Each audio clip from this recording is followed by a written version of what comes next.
Septembre 1968. Dans le petit cimetière de Coleraine, au Québec, 2 hommes et quelques enfants avancent d'un pas décidé.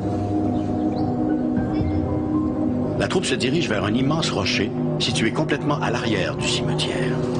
La particularité du rocher est une cassure formant une cavité étroite en son centre. Oui, c'était en haut puis dans la crevasse. Et c'est justement cette caverne qui intéresse les visiteurs. Paul Bogus, le plus vieux des 2 adultes, se glisse à l'intérieur. Pendant un instant, il prête l'oreille, attentif au moindre bruit. Il écoute le silence, un silence troublé uniquement par les affirmations soutenues des jeunes restés à l'extérieur. Les enfants jurent que leur histoire est vraie, mais il leur en faudra beaucoup plus pour convaincre les adultes. Au bout de quelques minutes, Paul ressort de la caverne, exaspéré d'avoir mordu au piège que lui ont tendu les enfants. Son frère Claude décide alors de ramener les jeunes au bercail. Au moment où Paul regarde le groupe s'éloigner, un étrange ronronnement se fait entendre de l'intérieur de la crevasse. Surpris, Paul retourne dans la caverne. Le bruit est très distinct, comme si quelqu'un dans le rocher ou sous la terre faisait tourner une machine. Pour s'assurer qu'il ne se faisait pas berner, il ressort et fait le tour du rocher, mais ne voit rien qui pourrait expliquer le phénomène. Les enfants avaient raison, se dit-il. Il y a quelque chose qui tourne pas rond avec ce rocher. En 1968, le petit village de Saint-Joseph de Coleraine compte moins de 2000 habitants. Mais cet été-là, des jeunes vont faire une rencontre qui les marquera à jamais. L'affaire commence dans l'après-midi du 29 août. Comme ils le font fréquemment, Denis Bogus et son frère Michel se rendent au cimetière pour y jouer.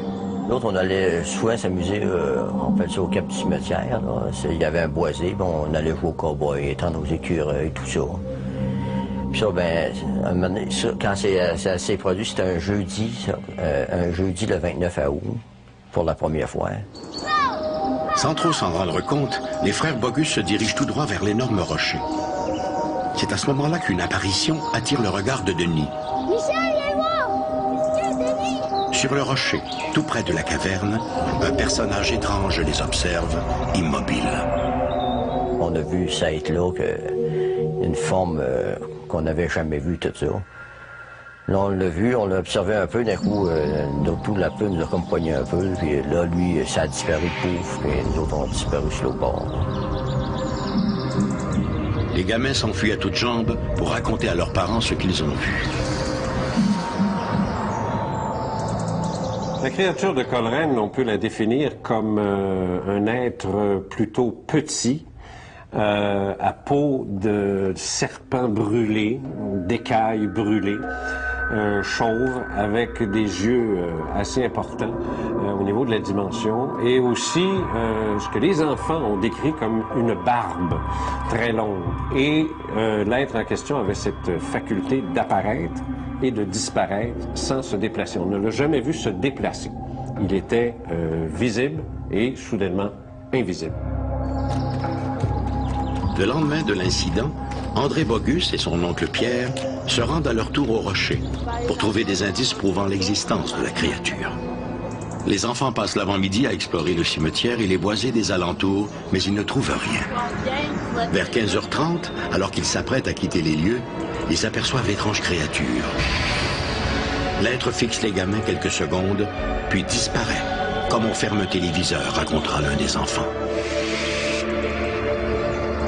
Après ça, on y retournait, on y allait tous les jours, puis on y allait à différentes heures de la journée, mais on voyait rien, mais c'était tout le temps entre 3h30 et 4h, à toutes les fois. Après ça, on y retournait la troisième journée, on était toutes les 6, puis là, on l'a à courte vue, on le voyait en bas du rocher, là. Une place, mais si je suis face au rocher, ça se trouve être à droite, là. On le voyait là assez régulièrement, après ça, on l'a vu à côté de la charnière, là. L'histoire va donc se répéter le lendemain à la même heure. Mais lors de la 4e journée, Pierre Bogus convainc son frère Georges de l'accompagner au cimetière en matinée. On laisse notre bicyclette là, on s'approche à pied, puis on entend comme un gros grognement, comme un grognement d'ours. Les pas d'ours dans le cimetière, mais alors la peur nous a pris, nous autres, on regarde jusque-là, je sais pas, qu'est-ce qui se passe là. On laisse notre bicyclette là, puis on retourne à la maison.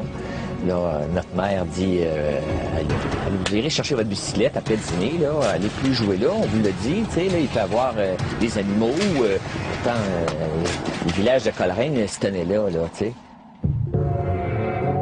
Même si, jusqu'à ce moment, la créature de Coleraine est apparue à intervalles réguliers, c'est lors de la soirée du 1er septembre que toute cette histoire connaîtra un dénouement aussi spectaculaire qu'inattendu.